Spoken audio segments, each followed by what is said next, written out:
حضرت صلی اللہ علیہ وآلہ وسلم پر وحی کا ابتدائی دور اچھے سچے پاکیزہ خوابوں سے شروع ہوا۔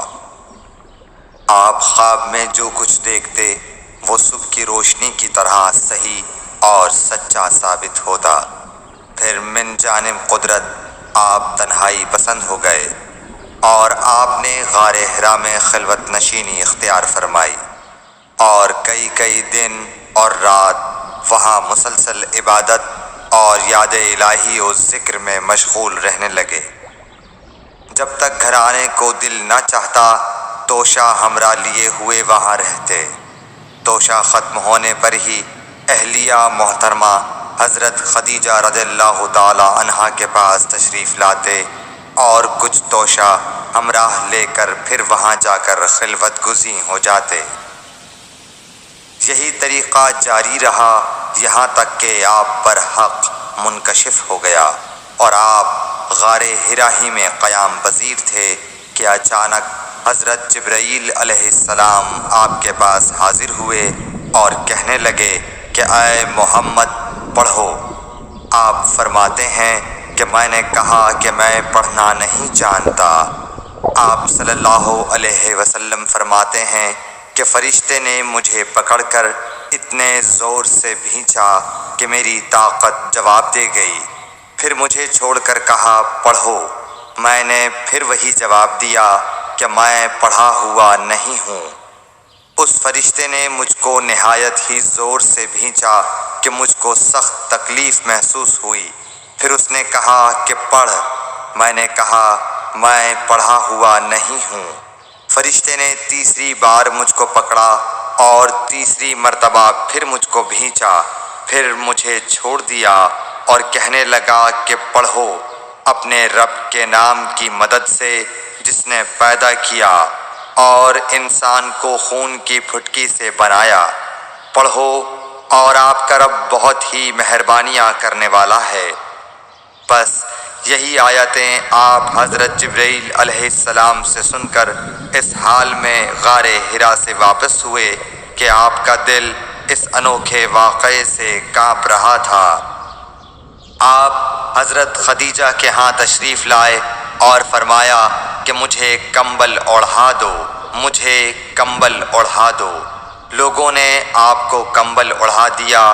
جب آپ کا ڈر جاتا رہا تو آپ نے اپنی زوجہ محترمہ حضرت خدیجہ رضی اللہ تعالی عنہا کو تفصیل کے ساتھ یہ واقعہ سنایا اور فرمانے لگے کہ مجھ کو اب اپنی جان کا خوف ہو گیا ہے۔ آپ کی اہلیہ محترمہ حضرت خدیجہ رضی اللہ تعالی عنہا نے آپ کی ڈھارس بندھائی اور کہا کہ آپ کا خیال صحیح نہیں ہے۔ اللہ کی قسم آپ کو اللہ کبھی رسوا نہیں کرے گا۔ آپ تو اخلاق فاضلہ کے مالک ہیں۔ آپ تو کنبہ پرور ہیں، بے کسوں کا بوجھ اپنے سر پر رکھتے ہیں، مفلسوں کے لیے آپ کماتے ہیں، مہمان نوازی میں آپ بے مثال ہیں اور مشکل وقت میں آپ امر حق کا ساتھ دیتے ہیں۔ ایسے اوصاف حسنہ والا انسان یوں بے وقت ذلت و خواری کی موت نہیں پا سکتا۔ پھر مزید تسلی کے لیے حضرت خدیجہ رضی اللہ تعالی عنہا آپ کو ورقہ بن نوفل کے پاس لے گئیں جو ان کے چچا زاد بھائی تھے اور زمانہ جاہلیت میں نصرانی مذہب اختیار کر چکے تھے اور عبرانی زبان کے کاتب تھے۔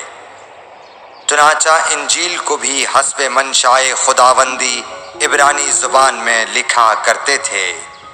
انجیل سریانی زبان میں نازل ہوئی تھی، پھر اس کا ترجمہ عبرانی زبان میں ہوا۔ ورقہ اسی کو لکھتے تھے۔ وہ بہت بوڑھے ہو گئے تھے، یہاں تک کہ ان کی بینائی بھی رخصت ہو چکی تھی۔ حضرت خدیجہ رضی اللہ تعالی عنہا نے ان کے سامنے آپ کے حالات بیان کیے اور کہا کہ اے چچا زاد بھائی، اپنے بھتیجے محمد صلی اللہ علیہ وسلم کی زبانی ذرا ان کی کیفیت سن لیجئے۔ وہ بولے کہ بھتیجے آپ نے جو کچھ دیکھا ہے اس کی تفصیل سناؤ۔